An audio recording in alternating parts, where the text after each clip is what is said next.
welcome back, watch fans. Today we're talking about the Emperor's New Clothes. That's right, we're talking about the Emperor's New Clothes, aka the Patek Philippe AQUANAUT. The Patek Philippe AQUANAUT. Why is this watch absolute trash? Why has it been so hyped up? I mean, these are questions that really go to the heart of Western civilization. So let's start off here. I've been talking about the Aquanaut for quite a while and discussing what kind of piece of shit this watch is. Now, to be clear, the modern Aquanaut is actually, it's not bad. It's basically it's a compromise watch. It's kind of like how should we say? It's kind of like it's the equivalent of a C-class Mercedes. If you can't get like an S-class, you get the C-class or the A-class, which is like, has like a 2-cylinder engine with cloth seats. That's basically the Aquanaut. It was always like the poor man's Nautilus. It was always the bottom of the catalog. It was always a piece of shit. And but why did this become hot all of a sudden? Now, interestingly, one of the ugliest watches ever made was the original iteration of this watch, which we're going to show in just a second. Hang on a second. Let me show you this Bukiak over here, this Chomostan here. This guy, this lowlife, this guy, some deadbeat from the UK. I think he puts out like sort of like, I don't know, what do you call it, like middle brow content. You know what it is? I think the grift, the gimmick is, he's like very personal. This guy's like very personal. He's got like very positive, I guess that's what the millennials like, the Gen Z. They want that, happy positivity, all that bullshit. But this guy is like, he's like a middle brow kind of guy. He's like, he hops onto trends like after they're already like way established. He's not a guy who comes, has any new or fresh ideas. He basically just gloms onto things. He has nothing original to contribute. Now, am I just, being nasty? Yes, yes. I mean, it's just, this guy has nothing to add. I mean, this guy's like a Bukiak. He's not like, listen, I think the guy who does the best content on watches, I think at the very high level, is, speaking of the UK, this guy's neighbor, which is Nick Fulkis, or Nick Fawkes, as they say. I don't know, whatever. That guy. That guy. He knows how to write. He knows how to create content. That guy's an original. He's got great taste. He's great guy. This guy. Then you got all these like tomato cans. You got these. You got this guy. You got that Barkin Jackoff who sells the watch straps made from cat scrotums. You got who else is in that universe? You got that guy with the nose. You got two guys with funny noses. They're spooking watches. You got that Bogan guy, Time and Tide or something. Then you got the other guy, somewhere in Mayfair. These guys are like real degenerates. Anyway, let's see what this Bukiak has to say about the Aquanaut. And then we'll talk about the Neptune. What is the Neptune, you ask? You Google it. That's right, you Google it. Is the Neptune the watch to buy now? Wow, does this look familiar to you? This layout? I mean, this looks like a, what do you call it? This looks like a 5712, a Nautilus. Because it is a Nautilus. It's the original Nautilus. Look at this garbage. I actually remember when these first came out. I think I remember seeing one. I was like, wow, it's a lot of money. And I think at the time it was like $30,000. This is like in the year 2000. I remember seeing one at a dealer. I was like, wow, $30,000 for a steel watch? That's crazy. So what is the problem with these watches? Besides the looks, Not a lot of problems besides the looks. Okay, let's take a look. Let's take a look at this. Hang on a second. Let's go back to this Chomo over here. Let's see what he's got to say.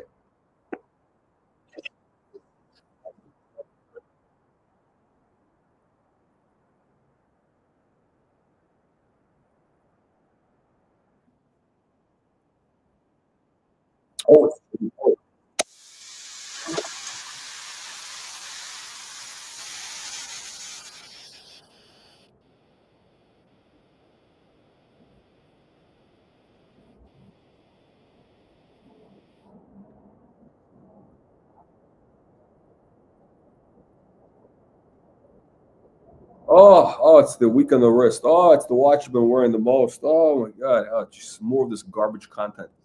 So what's the problem with the watch? The problem with the watch is it's basically it's the shitter of Patek. Listen, let's be very clear. Patek has made many mistakes in their history. Many mistakes. They've had a lot of duds, and the Aquanaut was one of those duds. Until all of a sudden, I don't know, like people kind of I don't know who started hyping it up, and I think it's the Emperor's New Clothes. Now look, the Nautilus I can kind of understand. It was kind of a funky design of the 70s, and it made a comeback, and I get it. But again, I'm in terms of vintage Nautilus, I get it. Modern Nautilus just doesn't make any sense. But let's see what this guy. Let's go back to this Bukiak over here. But these have been like gaining momentum. Apparently this watch is famous because who wears one? Basically, by the way, these guys have no taste. One is Paul McCartney, who's like, I don't know, Paul McCartney. Like, I mean, this is the guy. He married a woman with no leg. He's a weird guy, Paul McCartney. I mean, the Beatles, by the way, highly overrated band. I mean, they're just like a highly overrated boy band. And you know who else had one? Who wears one? George Soros. Also a guy who's a piece of shit with no taste. I mean, it's kind of like, it's weird. It's like that watch. Think about it. Who the most famous wearers of that watch are basically just kind of like, random old guys who are not known for having any sense of style. They're not exactly known for having a sense of style. I mean, nobody says that, Paul McCartney has a sense of style, or George Soros, and those are the brand ambassadors for this model of Aquanaut. Since it changed its colors to the rubber strap. Let me give you a little bit of background. I bought the watch probably 4 or 5 months ago from Analog Shift, from James Lambton, Analog Shift, and TC. If you've ever dealt with them, he bought this watch at Analog Shift. Another Bukiak. You'll know how good they are. If you haven't, highly recommended. And originally it came on a bracelet, and the bracelet is a sort of brick bracelet, not for everyone, highly polished. I actually think it's a stunning. Oh, this is that. By the way, this is the worst example of the watch. The one that came on the bracelet. This is a version that came on the bracelet. Now that bracelet is so disgusting. Look at these guys. They get a thing. They got the sweaters, the layers, and I think it's something that down the line will become quite collectible. But at the moment, it really changed. Look at this bracelet. I mean, what is this bracelet? What is this? I mean, this is basically pure trash. Yeah, here's the thing. This was a bastardized watch. This is what happens, when Patek basically is too lazy to pay designers. What happened with the Nautilus was, they had Gerald Genta. They probably didn't pay him enough, and they couldn't get him to make another watch for them. So now they had the basic design. So they figured, hey, you know what? Hey, let's kind of make. We got the basic bezel. Let's let's see if we can make another version of this watch. So probably, I don't know, some guy, I don't know, like Philippe Stern's, I don't know, his plumber or somebody, I don't know, said, hey, okay, let's come up with a shitter bracelet. We'll do this nasty dial, this grenade, what do they call the grenade dial, which in theory is supposed to look like a globe, but it's just goofy. It just looks cheap. The watch screams cheap, and it was a cheap watch. It was like what, 10 grand? I don't know. It's just trash. Look at this, nasty. Change the dynamic of the look to a place I don't want to take it. For me, the rubber accentuates the K shape. Okay, so he got the rubber strap. Okay, listen, listen. You put it on the rubber strap. It's less bad. It's less bad. Now, would I ever buy this watch? No. I remember these things were like under 10 grand. Nobody would want them. But then again, a Nautilus two-tone, 3,800 was, again, I remember 14 grand. It was actually lower, but so this one would have been like under 10 grand. Why was nobody buying it? Because it's ugly. It's straight up. That's what it is. But it got to the point where it's kind of so ugly that some people said, okay, you know what? Let's it's Patek. It's a steel Patek. There's not that many steel Pateks. Okay, whatever. Beautiful sort of Nautilus ellipse Aquanaut case shape, that round but not round sort of vibe, layered on layered with the grenade dial, and it needed to be on rubber for me, and eventually it was changed. It took a bit of time to get there, but it changed to the rubber strap. Thank you to the team at Patek ultimately for in London for helping me with this rubber strap. This strap was worn, has been worn for a long time by Mr. Alessandro Squad. This color rubber strap is actually not bad. I think the black one is very severe. It looks like crap. This is kind of gives you kind of versatility, whatever. Okay. Yeah. I don't understand. It's kind of like, look, you could see where Patek was going with this, right? They kind of had the basic Nautilus kind of body, more or less, the kind of thinness and all that. And then they figured, hey, let's do this stupid dial. From Fortella. By the way, I have to say, the whole case, the bezel, is actually not bad. I don't really have a problem with it.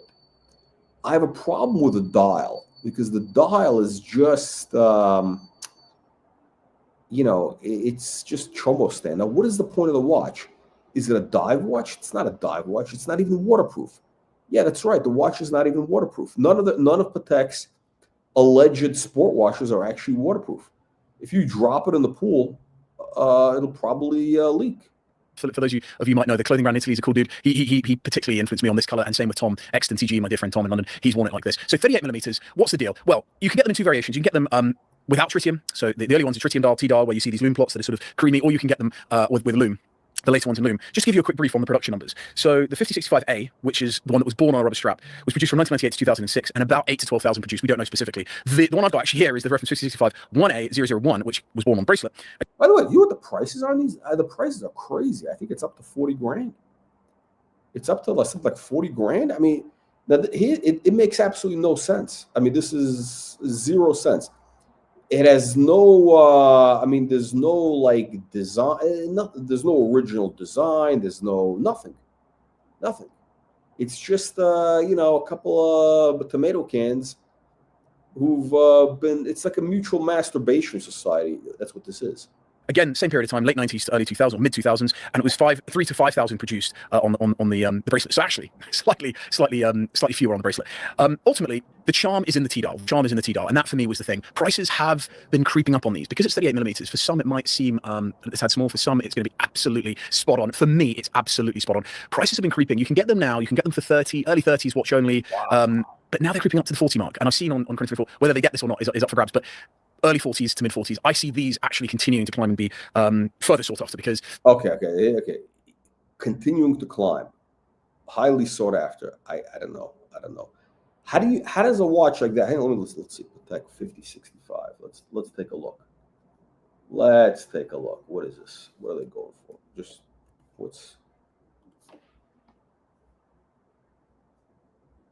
look at these prices.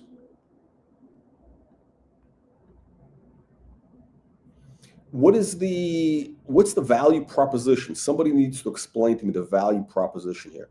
$45,000. I mean, that's real money, by the way.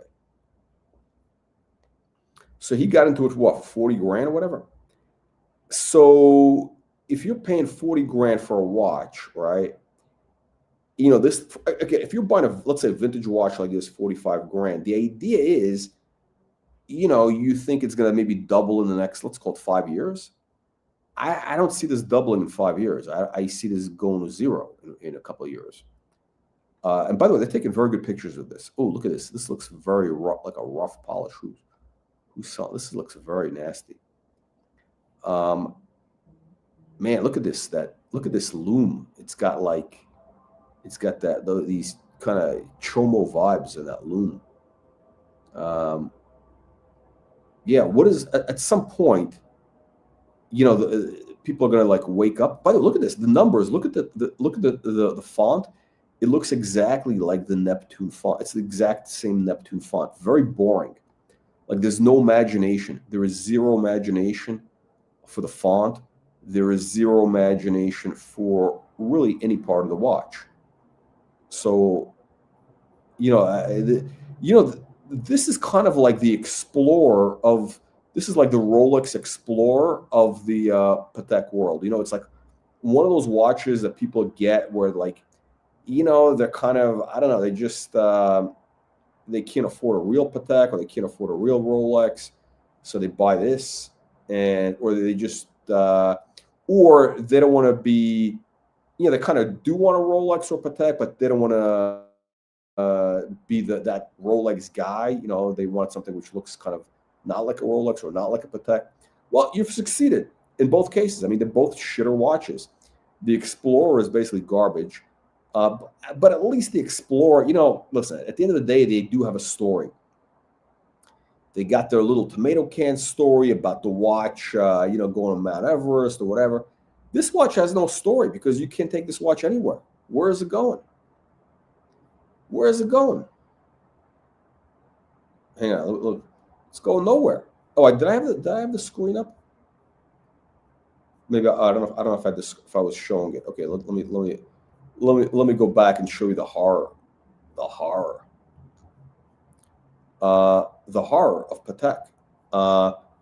Again, 49,000. This is in Honkers. No box, no papers. You're buying a Hong Kong overpolished watch. 49 grand. That's a crazy price. All the upside has been pulled forward. Like, what is going to make this increase in value? I don't see any. There's no catalyst. There's no like. What's the story? Is there a cultural shift? No. And you got to realize also, time is moving. Time is moving fast. The millennials are getting old. Now you got a new generation coming up. What are they going to be buying? You talking about these, what are they called? The Gen Z, whatever they are. I don't see this appealing to Gen Z. I don't see this having a Gen Z vibe, It doesn't fit anywhere. It doesn't have like a classical look. It doesn't have what does it have? It's basically the watch. It's literally the watch for people with no taste. Everybody I see wearing one, you know what? I've not. Everybody who's got one of these watches is like zero taste. Literally, you got John Reardon, that tomato can. We mentioned what's his name, Ringo Starr or Paul McCartney. You got the George Soros. I mean, these guys have a zero taste. The modern Aquanaut that they make now, with the rose gold, that one. I kind of understand that watch. It's kind of like a fun watch. If you have like too much money and you don't know what to do with yourself, it's comfortable. Oh, it's comfortable. It's comfortable. What is it? Everybody wants. Oh, they've got to be comfortable. Oh, I got to wear my gym clothes everywhere. I want to be comfortable. Nobody gives a shit if you're comfortable or not. Yeah, so the Aquanaut, the rose gold, the modern Aquanaut, I get the thing, and they did improve the dial, but this was always, really, this watch was an absolute disaster. Absolute disaster. Why is, hang on a second, look at the prices are crazy. Crazy prices. There's no upside. Now, how about this? If you like that look, right? If you want to be that weirdo, you get the Neptune. At least with Neptune, you're going to be an original weirdo, right? You get one of these, which is really nasty and vicious, or a proper Neptune, which would be this. There you go. You got a calendar moon phase. That's your 5712. It's exactly like the Nautilus. Look at the numbers. They're very similar to the Neptune. I mean, these watches came out at the same time. Whoa, full set. That's a good deal, actually. I mean, this is actually, it's getting it. I mean, I don't know. The problem is that you get this very, very shiny bracelet. Very, very shiny. It's like very shiny.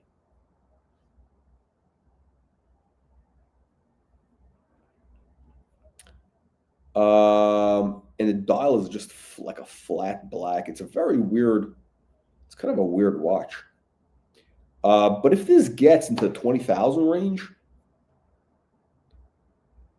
it's a good deal. Now let me, okay, so what's the historic importance of the Aquanaut? Zero. Like literally zero. There's no horology, high horology, as they say. There's nothing. Zero. Zero. At least this watch, you know, it's kind of, okay, you got a bit of a complication, you got whatever, you know, you kind of get the basic idea. And you can also say, okay, Patek basically based the Nautilus on this exact setup, right? For 20,000 versus, you know, 100,000. Again, this watch is 25,000, and the Aquanaut, the Nautilus, same exact watch, same move, you know, same thing, is 100,000. Why? Tomato cans.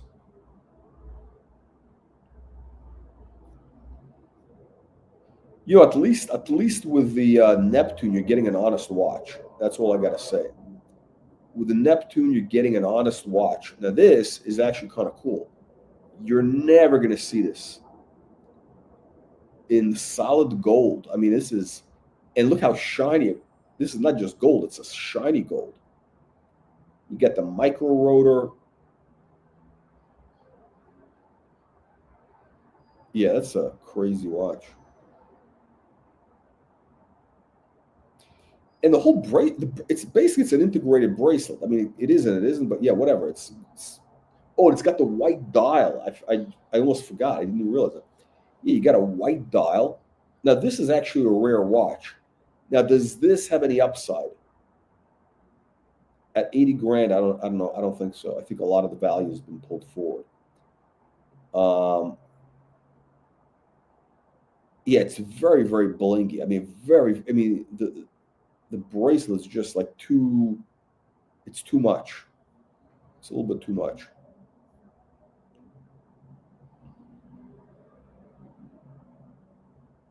Yeah, it looks good, actually. These guys are taking some good pictures. You know, for 25 grand, I would take a shot.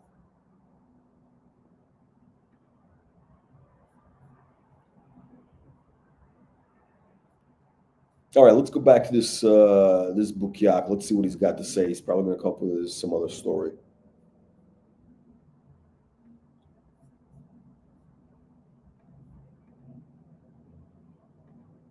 When it comes to wearability, I genuinely haven't taken the damn thing off. It's got this incredibly thin profile.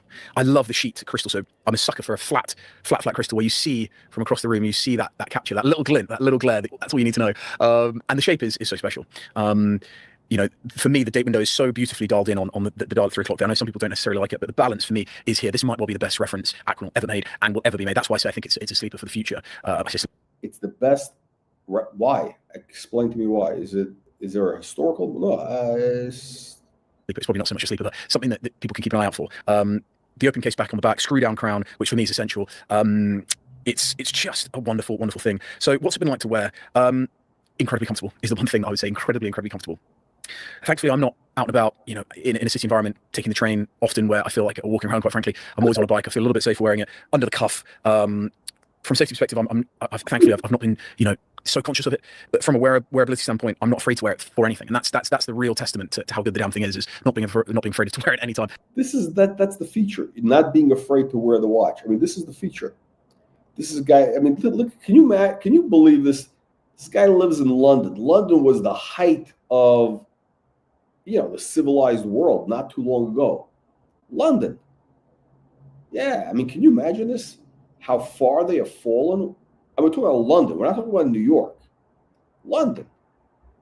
and people are afraid to like this guy is afraid. This guy's like a big guy. I think he's like a bodybuilder or something.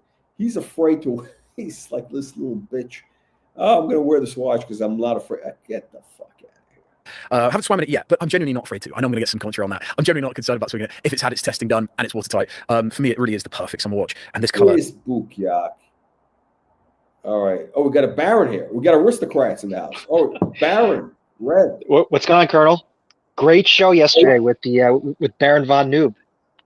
Oh, you got all the aristocrats are coming out this week. Yeah, we got Baron von Noob from the Netherlands. We have an international, whole aristocratic network.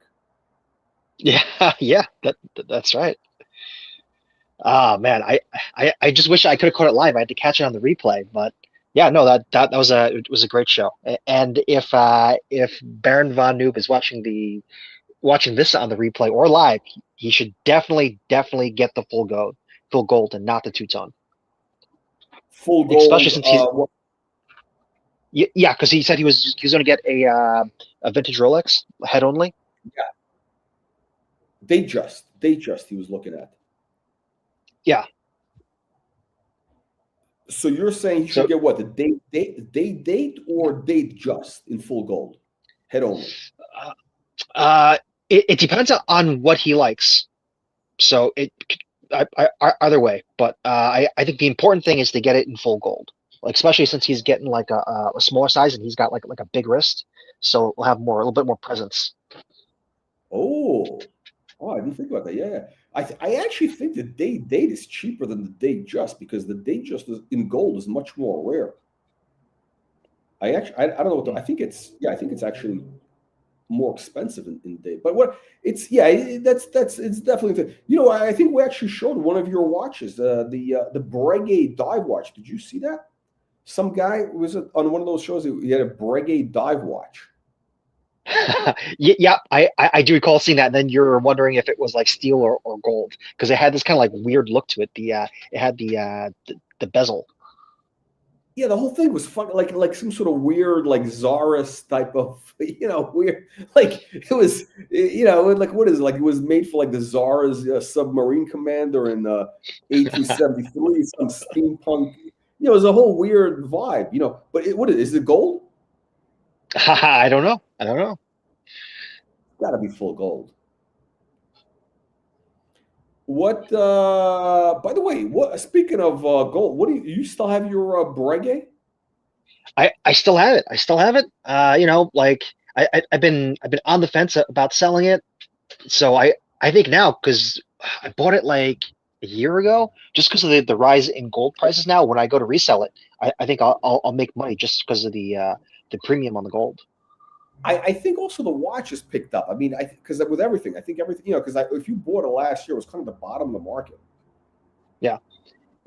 And also, in the past couple months, Breguet, they've been releasing a lot of like limited edition watches for their 250th anniversary. So there's a big marketing push behind them right now. So I think it's right. Yeah, you have you have the tailwinds. You have Breguet tailwinds right now. Like That's right. I would hold on to it because like all these grifters, all the grift streams, they're all promoting Breguet because they're getting paid off under the table or whatever they're getting.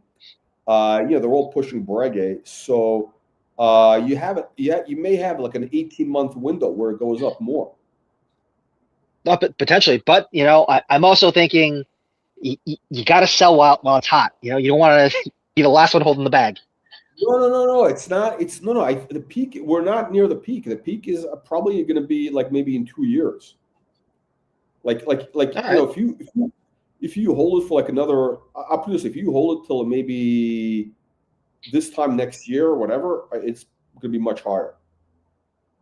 All right. Well, I guess I'll get another year of wear out of it. I have to. I'm having minor issues with the clasp. It's the deployant. Yeah, the triggers. It's not catching. I think there's like maybe the spring or something, and the mechanism might need to be replaced. Oh shit. Oh man, so, these clasps. Yeah, and I talked to the gentleman at the boutique, and he said, well, there's no way to know until it gets serviced. He said it could be $50. It could be more. Oh, you got to send it into them. Is that what he's saying? Yeah, yeah. But at least they didn't try to get me to do a service. I mean, he tried to sell me on it. He said like, well, you really should get serviced if it's over 5 years old. But if you don't want it serviced, we can service just the clasp. Oh, okay. Yeah, just give them the clasp. Don't give them the whole watch. You know what I'm saying? Just let them. Yeah. Yeah. Don't. You can't trust these people because then they're gonna say, oh well, the watch should be serviced. They're gonna try to do something like that. Yeah. Yeah. No. So have you been wearing it? I mean, are you wearing it on your dates with the ladies from Hinge? And, I can't wear it unless I switch out the deployant. So I have to either do that, but then I'll have a great watch with this kind of just like generic deployant on it, which looks kind of weird. But I guess no one's gonna notice anyway. Wait, you're saying you can't even wear it at all right now? I can't wear it because unless I switch out the deployant class with something else, because it's not catching. There's a risk it's gonna fall off. Oh wow! Oh, like so it catches. Yeah, it catches sometimes and sometimes it doesn't. I mean, you have the keepers that kind of hold it in, but I don't want to risk it. Yeah, that's a heavy watch. Yeah, you don't want to. Yeah. Wow. How much do they say it's going to cost? They said it starts at $50 for the service. So if it's just like a minor like adjustment thing, $50, and it goes up from there. So I'm gonna guess, just without just as a shot in the dark, I'm gonna say probably like $200 to get it done. Yeah. Which isn't bad. But they're just they said it's gonna be like 4 to 6 weeks before it's done. So I'm thinking maybe, I don't know, if there's like a local like jeweler place that knows how to do it, I'm gonna ask around, see if I can get it done there.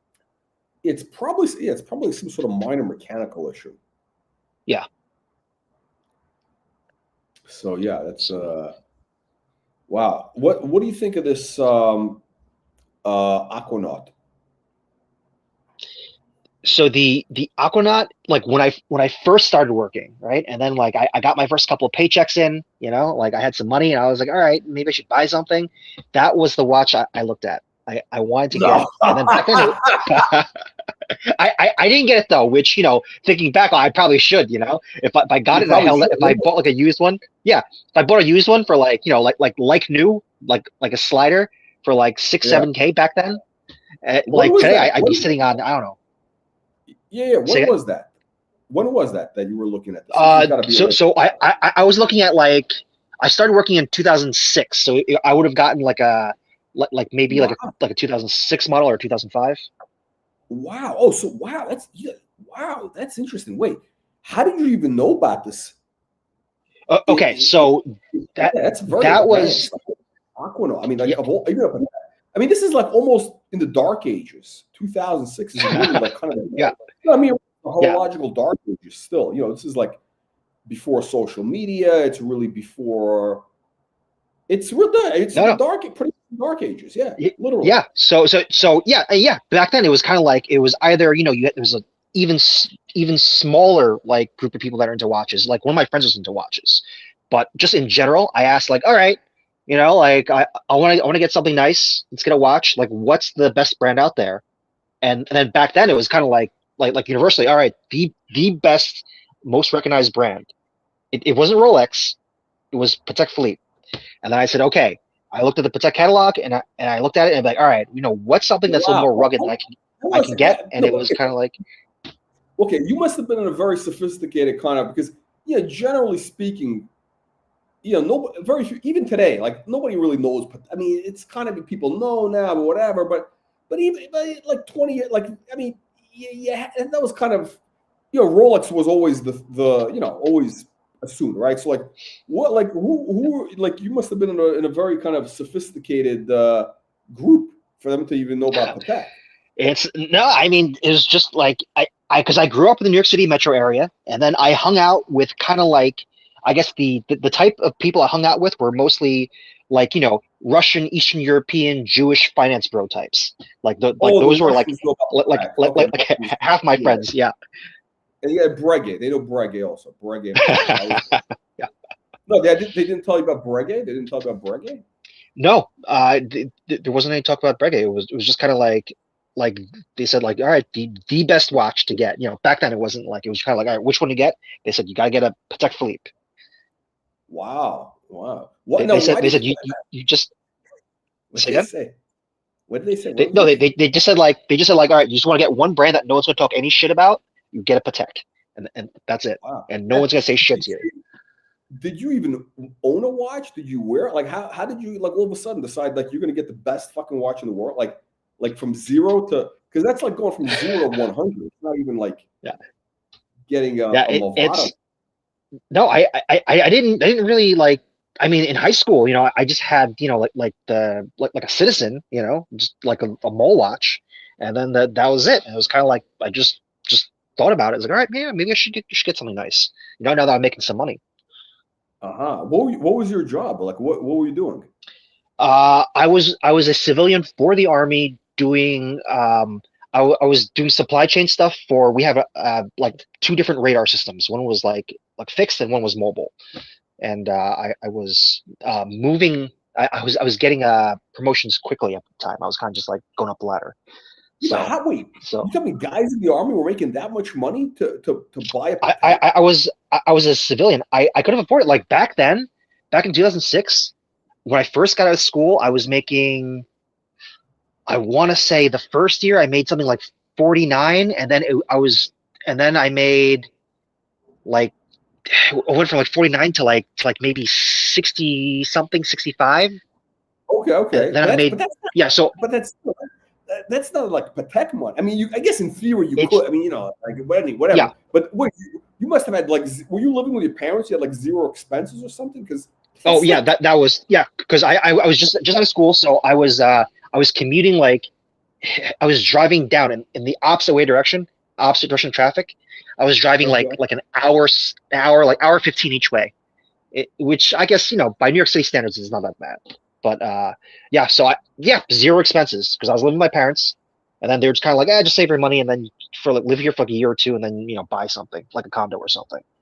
Oh, okay, So okay. and then I had a bunch of investments in my stocks, and then I was making money on like, I think I was buying like Nintendo or something like that, and it just kind of like just popped. So I had a windfall in my investments. Oh, okay, okay, that makes sense. Okay, okay. So then you said, okay, like gotta buy a watch. So these guys tell you Patek, and so what happened? You looked at the catalog. How much was this retail back then? I don't even remember. I remember just like it must have been like, if I had to guess, I'm gonna say probably like in the high teens, low 20s. Yeah, yeah, yeah, yeah. But you were you going to get it used? How what was the like Yeah, so what I happened? I just didn't get it because I looked at it, and then like I thought about it, and then I remember this was like maybe like a year, no, like 2 years later. I remember I think I told you this story before. I was in Kuwait No. City. They sent me because I was going overseas for work. I was in Kuwait City. I was hanging out with a bunch of like officers, and then we went to this kind of like, like shady like counterfeit market. And then I asked the guy to see. I was like, all right, just to see what they had. I asked him to see his Pateks, and then I said, all right, do you have any do you have any Aquanauts? And then he said, no, we don't get them because no one buys them. And then I was like, okay. So basically, it was hot garbage back then. It's like no one even wanted it. Oh, No one wanted it to such a point that they don't even make counterfeits for it back then. no, no. So did you? So back then, so were you looking at it used? Did you actually get to the point where you physically tried it on? No, I mean, like I forget where it was. You just you walk by the dealers, like they would have stuff in the window. I'd look in, but I didn't really try anything on at that point. But And it they was were on my mind. It was on my mind. It was kind of like, because I knew it was about $6,000 ish. 6 grand, right? That sounds about right. Yeah, used 6 grand. Yeah, used, but like Yeah, mint. yeah, yeah, yeah. Yeah, of course it's mint because nobody would want to wear it. So, Yeah, exactly. but what were you thinking? Did you find the watch attractive? Like, I mean, like, or like compared to like a Rolex? I mean, like, what did you think of the Okay, like? I Why would did think you? it was I found the idea of owning a Patek attractive, but that watch by itself, not so much. It was very like the dial. There was just something. The dial looked kind of like cheap. It looked like cheap, Yeah, it's cheap because it is cheap. like cheap, like plasticky kind of cheap. I mean, Yeah, it's not obviously not made of plastic, but it looks like it could be plastic. exactly. No, it's got a very cheap look. Now hold on. So why didn't you? Why did you look at like a Calatrava, like the basic Calatrava type stuff? Like because there's Oh a no, ton of so them for yeah, $6,000 back then. I wasn't looking for dress watches back then, just because it was like, well, in New York in the summers, like how just kind of like sweaty it Right. gets. I figured, like, I'm gonna sweat like right through this band in like a month.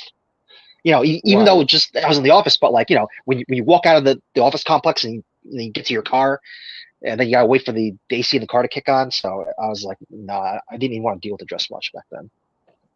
Okay. And Rolex was what was wrong with Rolex? Not good enough for you? See, no, I mean, it's nothing wrong with Rolex, but my mom wears Rolex, so it's like, it's like, all right, I don't want to wear Rolex. So what do you call it? So basically, so the okay, wow, that's crazy. Okay, so this watch, yeah, $6,000. It was a really undesirable watch. I mean, it's still I mean, looking back today, do you feel bad that you didn't buy it? I'm not. Beside, forget about the money part. I mean, Yeah. do you feel bad that you didn't buy it? Forget about the fact that it increased. Yeah, yeah. Put that aside. You know what? I think the only thing I feel bad about is not buying like a high-end watch back then, because this is what I ended up doing with the money. I pissed it all away in options. Oh, That's why I ended up doing, because I was doing pretty good, and then I was like, all right, let's mess around with options a little bit. And then initially I had a couple good trades, and then a that's run gonna get you. because That's gonna get yeah, and then because I didn't know what I was doing back then. I mean, I still don't, but it's different now. So Wow.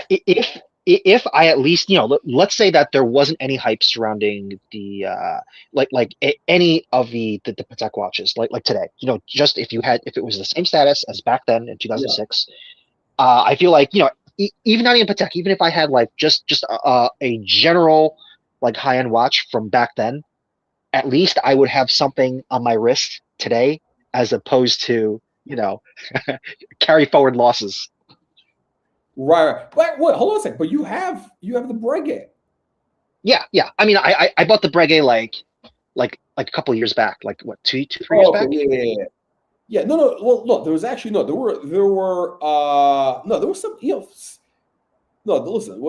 Everything you could always look back and say whatever, but no, there was actually good deals and stuff. 10 Yeah, years ago. I mean, even yeah, 10 years ago, like yeah, stuff because was that was, yeah, because it was like, that was probably like even going back, I think 10 years ago it might have been close to like kind of the peak where people were like, I'm not gonna wear watches. My phone tells the time. right. Right. I think basically, I think probably around. I think it's probably bottomed out like 2014, 15, right? 15, I would say probably around 2015 they bottomed out. Yeah. But yeah, that's very interesting. No, so the Aquanaut, wow, you came very close to getting, of all things, this Aquanaut here.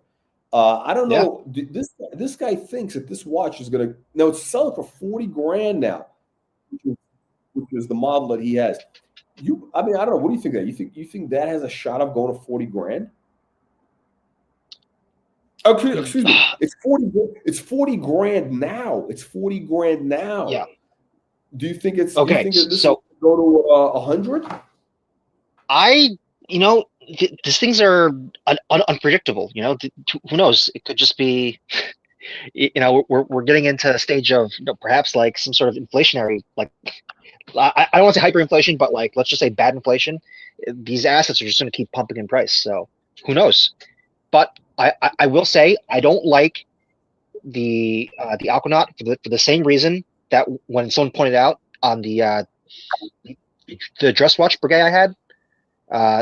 So that one, there's two different fonts. on it, if you zoom in on it, if you look Yeah, at, yeah, so the date is a different font from the time. the whole watch is fucked up. I mean, that's one. Yeah. That's just one of the problems. And besides the fact, hold on a second. Oh, I just noticed another problem. Besides the fact that the fonts are like ugly. Besides that, we'll leave that aside. Look at the way the 3 is like indented. Is it like indented kind of with the date is there? So they moved the numbers over, but on the other side they're pushed over again. Is that something that looks? You know what I'm saying? It looks kind of disproportionate or something. It looks off. Yeah. Okay. I think I know what you're saying. Like,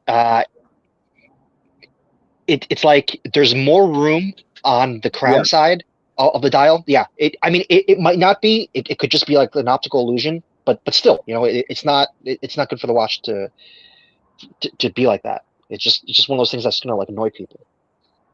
No, I'll tell you what. Let's zoom in. Here's another one. I mean, maybe it's a different model. Or what is it? No, it's okay. It's the same model basically. But okay.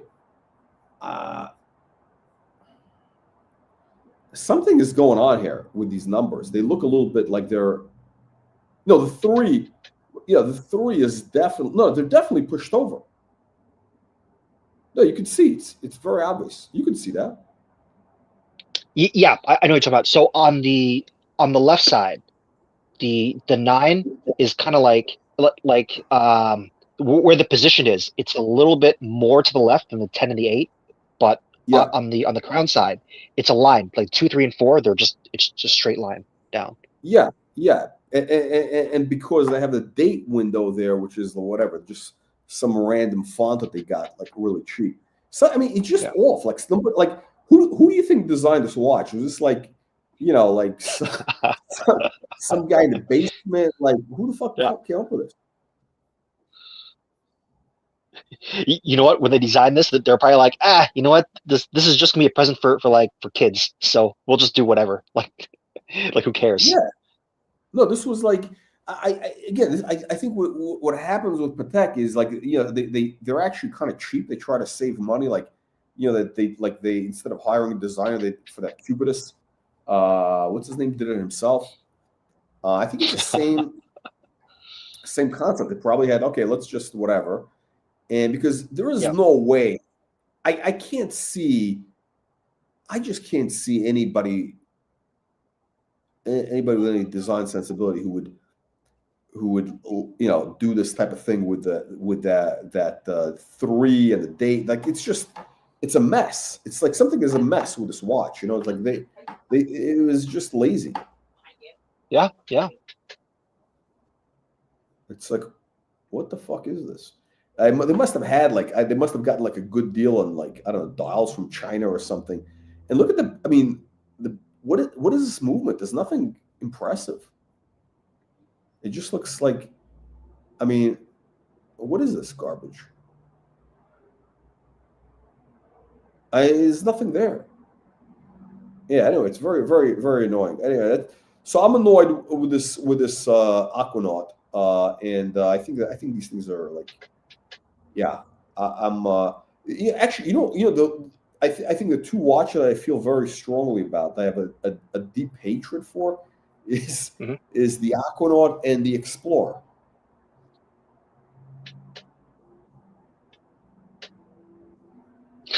All right, I see the Aquanaut, but why the Explorer? Just because a bunch of tomato cans wear them, or? Yeah, same thing. Yeah, it's the same idea. It's same thing. Yeah, I mean, the Explorer is basically just, I don't know, what is it? Actually, no. You know what?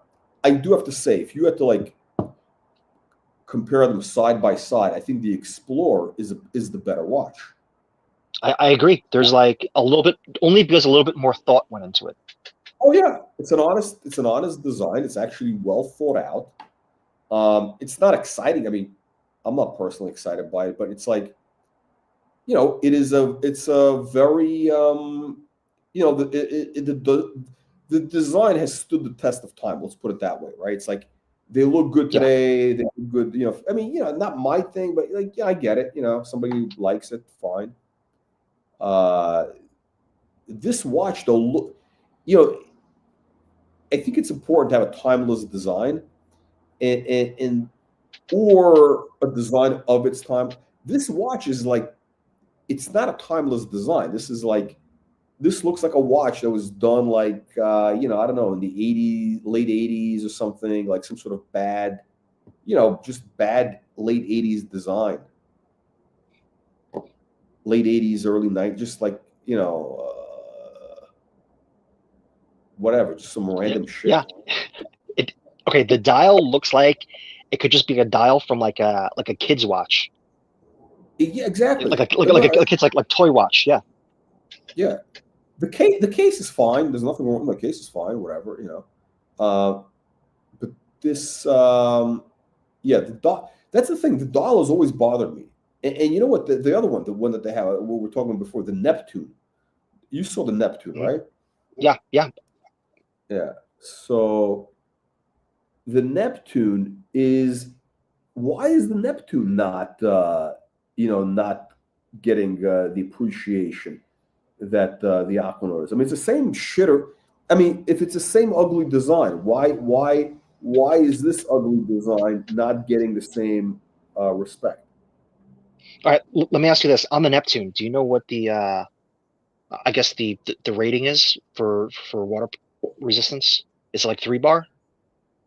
I don't even, maybe 5 feet. None of these watches are really waterproof. They're not. Yeah. That's kind of. But so I think the thing is, for the Aquanaut, it looks like it could kind of like, it's like, oh, it looks like you can kind of take a beating it and maybe, like go swimming with it. That's what it looks like. Yeah, it looks right.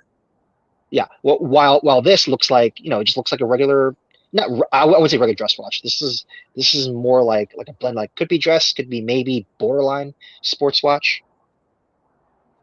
Oh, that's interesting. Yeah, because this doesn't really fit into any. It's a little too formal to be a sports watch. Yeah.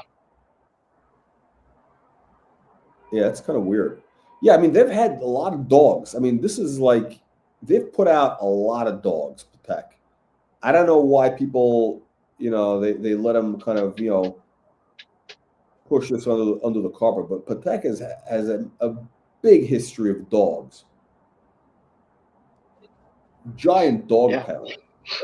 Yeah, but they're still around, and then like people want their watches, so they got that.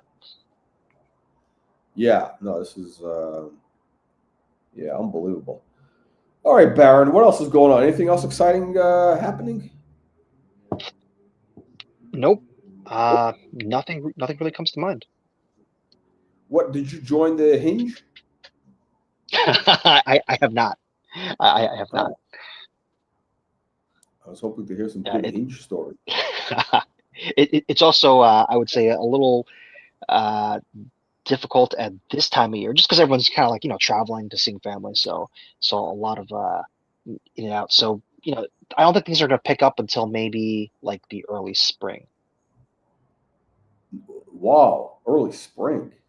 Yeah, because I think what we missed right now is it's called. Yeah, I don't know if you've heard. It's called cuffing season, where it's like right before I guess winter gets bad. What do you think? The window. What do you think? Everybody's off the market. It's like all of a sudden. No, there's always something going on. Yeah, but in areas where it gets kind of like colder or like crappy out, it's people just kind of they pair up for the winter, and then when spring comes around, they're like, all right, back to free agent status. That's funny. No, I'm sure. No, but that's like a myth. That's a myth. That's like no. There's a 24/7 market. This is like how many? Wait, in that city where you are, in Bukiakistan over there. Yeah. No, there's got to be. There's thousands. No, there's thousands of single girls. Yeah. Okay. So. Yeah. No. Yeah. No. Like seriously, like legit communist out here. Okay. So the issue with where I am, like just in Portland in general, right, is like I am not a communist, so the dating pool for me is like it's very small. So I don't know. I'm thinking at this point I'm gonna wait till maybe in the spring. Uh, I'm gonna ask no, I'm gonna ask my boss to let me transfer back to Jersey. Ah, okay, So okay. yeah, and then we'll see, because I brought it up earlier on in the year, and she said like, well, because Trump's got in office, and then they're doing some changes. So like, hold on for a bit. So we're supposed Mm, to, I guess things are supposed to be more settled in February, because I don't know if you've heard, but there's been talks about they're going to further reduce the size of the government. So they said like mm. once we get past that hurdle, you can talk, we can discuss. She didn't promise anything, but she said we can discuss moving. Right, right. Why did you come out to Portland to begin with? That's kind of a very unusual place. I mean, like of all places, like Yeah. why Portland? Well, so like 13, 14 years ago, I just vacationed here, and it was a lot of fun. And it was Oh, a lot okay, of fun okay. up until like Yeah, like 2020, and then things just got like crazy. Like people, like they just, these authoritarian like communists. Communists are always authoritarian, but it just got like super bad. You couldn't do shit, right? And it's like people did things that didn't even make any sense, but everyone went along with it. And I was like, all right, this yeah. this is fucking nuts. Yeah, and then I was like, all right, let's just give it a little bit, see what happens, and Is that things what it just is? I didn't really mean, get better. yeah, yeah. Yep. Portland was kind of like an up and coming place. It was kind of like becoming Yeah, a kind of a hip place back, whatever, in the back yeah, in yeah, 15 years ago, whatever it was, and interesting. It and really, yeah, and then as the elections went on, right, for like city council and the mayors and stuff, we started electing more and more uh like more, I guess, let's use the word progressive loosely, you know, people for office, and then just made things worse and worse. So within the past yeah. couple of years, they introduced this if you live in Portland, you get taxed if you make over $125,000. You get taxed at 1% for any amount over 125K for homeless services. So this is to Mm. service the homeless people. Like, this is fucking nuts. And then at the same point, like about, I think it's a little bit more. There's another income tax for uh, for free pre-K for it's, they say it's free pre-K for all, but basically only people I've seen that have qualified are if you're a person of color, or if you're like really poor. Like those are the only two categories. I guess I guess maybe like the poor, kind of like And they how need much is the something tax? maybe. How much is the tax? Oh, let me look that up. Hold on, give me one moment here. It's interesting because Oregon was always like a very like I think conservative place, wasn't it? It's always kind of like it wasn't a left wing place. It was like a relative, like kind of a blue collar, mid range conservative. I think, wasn't it? Where did this guy go? Did he leave? Yep, it's has it always been? I don't know. I think it's always been kind of like liberal, but I think as time goes on, it's just people, they just become more and more left. It's like Right. they don't stay where we are. They don't stay where they are. They don't go like, all right, you know what? These progressive policies, yeah, yeah, yeah, this makes sense. Let's just do that, and let's just keep that for a little bit. But they get this, and then they want more. That's the way things are. Okay, so I looked it up. The pre-K, like the pre-K income tax is okay. It's 1.5% for for income between 125K and 250, and anything over 250 gets taxed at 3%. So Three this is percent. like this, yeah, for anything over 250. So this is crazy. And then the thing is, right, like you could just move, like just right outside the city limits, and if you don't work in the city, then that's great. You don't pay it, or you move across the river to Vancouver, Washington, where there's no income tax period, which is the the liberal government there, they're trying to introduce an income tax. So we'll see how that goes in Washington State. But there's It's no income tax interesting. in no. Okay, because I think didn't Jeff Bezos he left Washington. I think maybe Yeah, because they were going because to. Yep, I think it was like 2002 or something like that.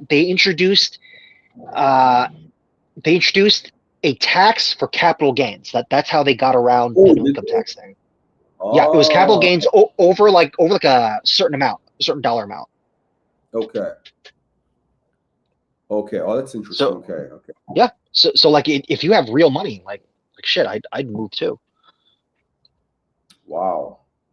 Yeah, it's kind of nutty. Yeah. Wow. I mean, so what's so? Have any of the women in Portland been impressed by your breguet? Oh, it was only that one Korean girl I went on the date with that we talked about maybe like a year and a half ago. I think she was the only one, and then I was like, oh, like if you know what Breguet is, I think you're trouble because Wait, what she happened only with knew it? about the Yeah, I forgot you. What was the story? What yeah, was the story again? Can you refresh my memory? What was the story? yeah. So I went on a date with her, like it was just a coffee date, and then it went great. Like we were out for like 3 hours, felt like 15 minutes. I thought it was great. At the end, she asked me, "Is oh, are you Korean?" I said no, and she said, "Oh, I only date Koreans." What? Yeah, and like I'm Chinese, you know. It's like she only dates Koreans, which I guess I kind of get because there's some like minor cultural things that are different get along with. So What the fuck is that? ah, It took the, 3 hours to this apple. What? What? Oh, yeah, I don't no, I really don't even understand that. I really yeah, don't. it's it's I mean, it's a thing. it's actually the Koreans are really Chinese. I mean, they have. I mean, they're Yeah, their yeah, DNA is I agree, Chinese. I agree. Yeah, but I mean, she's like everybody there is Chinese, and the Japanese, oh, everybody, they're all basically Chinese originally. yeah, yeah, but but she's like she's like fresh off the boat. She's only been in the States for like a handful of years. Oh, okay, okay. Fresh off the boat. Yep. Does she have a green card? Uh, I don't think so, but it no, it doesn't matter. She's got a I guess she's like one of those H1Bs. Okay, because you could have given her the green card thing. That could have been a. Wait, so what happened? So you talked to her. So what did she say about the watch? She didn't say anything about the watch. Like she just knew the brand only from the jewelry, and I was like, oh shit.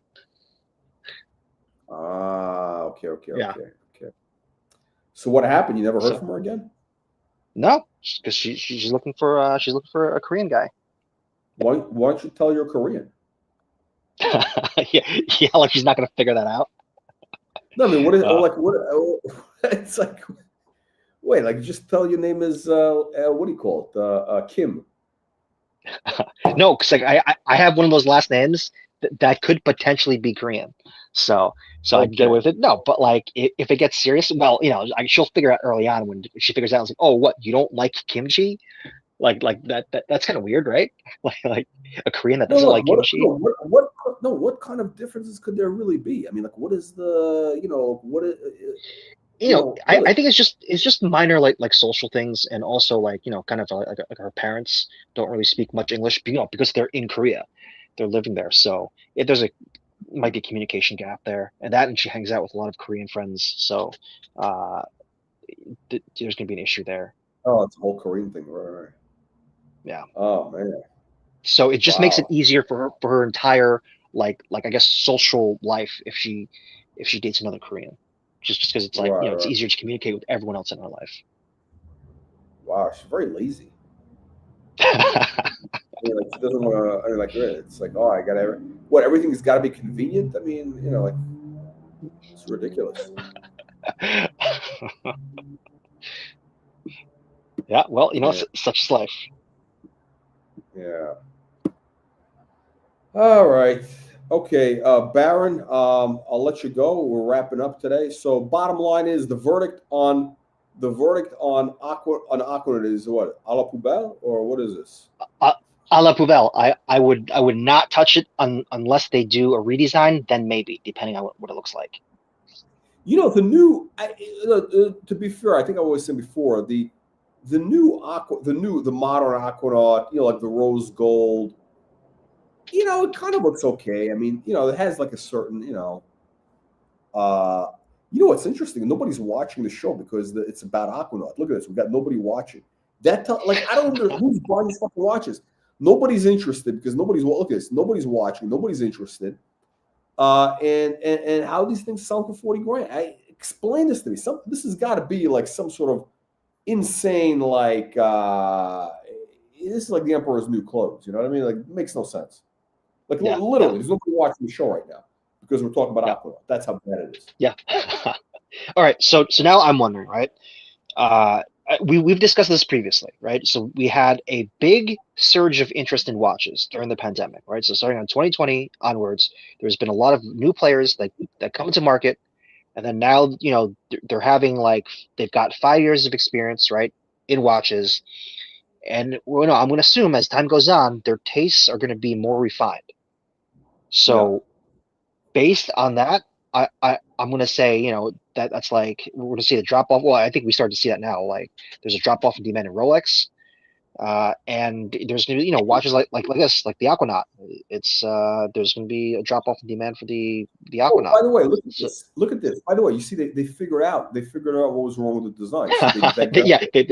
They fixed it a little bit. Yeah, it does look a little bit better.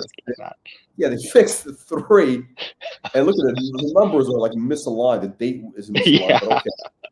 But okay. But the dial has got markedly better. You know, it's much better. Yeah, I mean, much better. Much better. Yeah, but I still wouldn't touch it. I mean, they have there's still a way to go for design tweaks. Yeah, I don't. Hang on, is there something wrong with the date? No, it's. I mean, it's just kind of like, what the fuck is it? This one's a little bit better. Like the numbers, at least they're applied now, and then there's like a sheen to the dial. Yeah, no, it's the same watch. It's just a better picture. Yeah, it's got like a little. Yeah, no, the new dials are much better. They have like a. No, they're much better. Look at it. Yeah, they're like. Hang on a second. Yeah, see, it's got like a little sunburst or whatever. It's a little bit. No, it's like a million. It's like a million times better. But still, it's just. It's more. You know, it's just an evolution. It's not really like anything that. There's nothing that gets you excited. There's nothing that gets me excited about the watch. I don't know. Like, what is this? Some of them actually are kind of cool. I think they make one with what is it? The white gold. There's like a white gold we've seen, which is kind of interesting. But you know, at the end of the day, it's still like an Aquanaut. That's the problem. There's like a white gold. Where is it? What's the reference? Oh, here it is. Yeah. Ooh. Look at that. It has something to it now. I don't know. I think yeah, not for me. I think just with that design, I think it would be better if they just got rid of the date window. Yeah. You know, the date thing doesn't, like, this actually is like, you know what? This is actually not bad. And by the way, so the dial, actually, it's got that like little bit of a sunbursty type of thing with blue. Everything is, it's the gold. It looks, it's got this flat kind of, it's kind of a cool watch. It's just, for that price, it just makes no sense. It's just a simple watch. Like, why is this not, I mean, like even a Yachtmaster, you know, with the rubber, the white gold, it's like 20 grand, 25 grand, whatever it is. You know, how can these things be more than, you know, 30, let's call it 40 grand, you know? It's just you know, it just doesn't really make sense. I mean, the white gold though there is something about that. It has something to it. I do have to say that it's got something to it. The brown, the rose gold is a little bit not.